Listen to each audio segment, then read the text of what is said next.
Warmed up. I'm going to throw her to the wolves. Guys, please give a warm welcome to Sandy Bernstein. Right, Sandy Bernstein. Hey guys, how you doing? Hey. Good. Okay, well I'm here because I'm on vacation. This is my Girls Gone Mild holiday. You heard me right, I said mild because we're a couple of middle-aged ladies. So when gentlemen ask us to show them our boobies, instead of going like this, pulling our shirt all the way up, we only have to pull it up a little bit of the way. Which is good because, you know, we got arthritis. It's not easy to be flinging your hands everywhere. I almost wore shorts tonight. I've been told that my varicose veins bring out the blue in my eyes. But anyway, I just got married this past October. Thank you. This is my second marriage. Is anybody here divorced? Okay, anybody here wishes they were divorced? Well, you know, when my ex-husband went through his midlife crisis, he just got angry all the time, and his humor began to come from a pretty dark place. One time we were at the spring fair, and he bought himself one of these big old sausage and pepper sandwiches, and he walked right over to the animal rights booth and started eating it. And in between bites, he was like, "I just love animals. I belong to PETA. People eating tasty animals." Yeah, well, they were not amused either. And when he wasn't going around offending random strangers, he would turn his critical attention to me. He accused me of being self-centered. And one day out of the blue, he just turns to me and says, "I think marriage ought to be a renewable contract." And I'm like, "Oh, really? Does that mean I have the option to outsource?" No, it's really the NFL, and I'm not satisfied with your performance, and I'm thinking of courting free agents. I'm like, "Well, you go right ahead and do that, hon, and I'll do the same." Well, guess what, folks? I did not renew that contract. I got me a quarterback fresh out of college. He had a strong arm, lots of stamina, and he knew how to go deep. Yeah, I was thinking of signing him to a long-term contract. But you know something, you know, even though I'm happily remarried, it still bothers me that my ex-husband thinks that I'm selfish. I mean, you know, I really don't think I'm self-centered. If anything, maybe I'm a little self-absorbed. But I mean, is that really such a bad thing? I mean, think about it. Every time I look in the mirror, I get to see my favorite person. You know, sometimes it takes me like 20 minutes to drag myself away. I mean, I'm one of those people at the gym who has to lift weights in front of the mirrors. If there was some way I could point every mirror at me, I would do it. I'm so self-absorbed that every time I go to the grocery store, I tend to linger in the produce section to compare myself favorably with the melons. Yeah, and when I pay bills, I want to write myself a check for being so frickin' awesome. You know, I'm so self-absorbed that every time I watch TV, I think they're talking about me. Except this one time a few years back, I had on a golf tournament, and the announcer was saying, "Tiger Woods is about to face a scary hole." And I thought, well, he's definitely not talking about me. I mean, since when has Tiger Woods been intimidated by a hole? Much less mine. I mean, my hole isn't scary. If anything, it's par for the course. I think if Tiger Woods ran across my hole, he'd probably start sinking his putts. Yeah, I mean, it wouldn't take very many strokes. I mean, it's so fun, he'd probably make a hole in one. You know, I think I could make Tiger Woods relevant again. I could be behind his comeback, because I'm pretty sure that Tiger Woods would never bogey my hole. Will you listen to me? You know something, I didn't always have this good self-esteem. I used to be about 50 pounds heavier, and I could not take a compliment to save my life.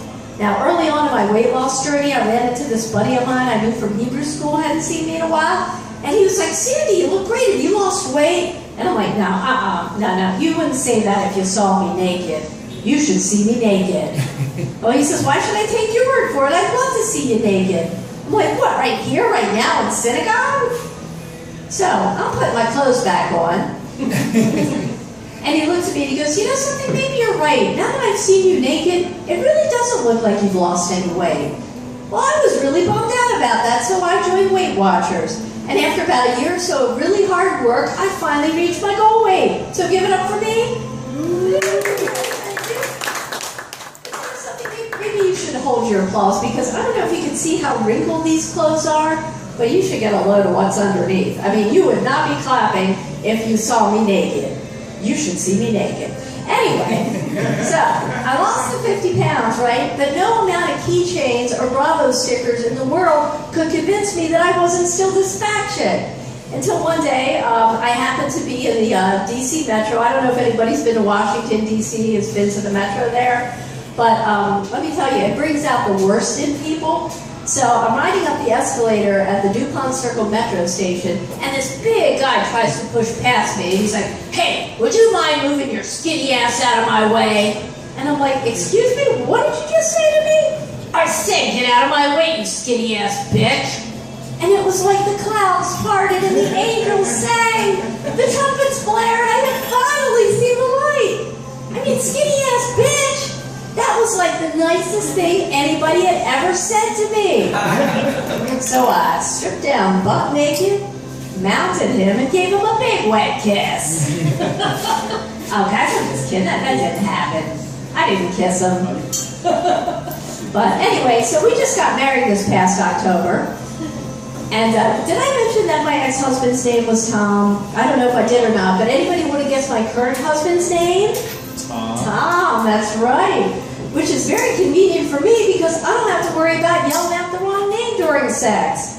But it's proven to be confusing to my friends. Now, they're all big fans of the Terminator movies, so they started calling my ex-husband T1 and my current husband T2. And one of them asked me, "Sandy, if this doesn't work out with T2, is there going to be a T3? And I'm like, no T3. If there's a T3, it's going to be T3 Rise of the Machines." Yeah. So anyway, I don't want to say that I dragged T2 down the aisle when we got married this past October, but I did have to build a strong business case. So you see, I worked for the state of Maryland, and I had to prove to him just how much money he could be saving on his health insurance. Right? But I didn't think this thing through, because now that we're married and he's saving hundreds of dollars every month, he's told me I can't quit or lose my job because that would be breach of contract and grounds for divorce. So now I'm trapped in a marriage and a job. Yeah, well, that's okay, guys. It's okay. It's not true. I mean, I love my job.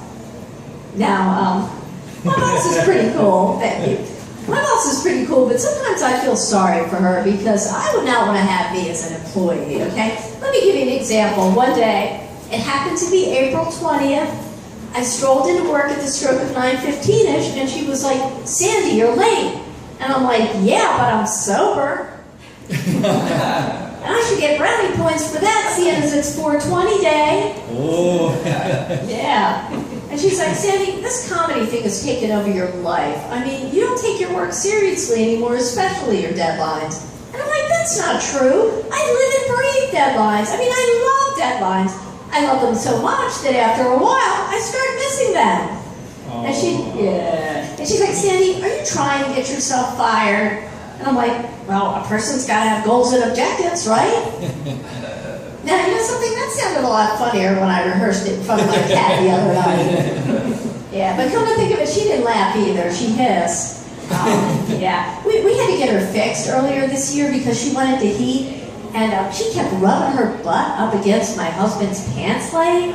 And I'm like, why does she need to do that if she can lick herself down there?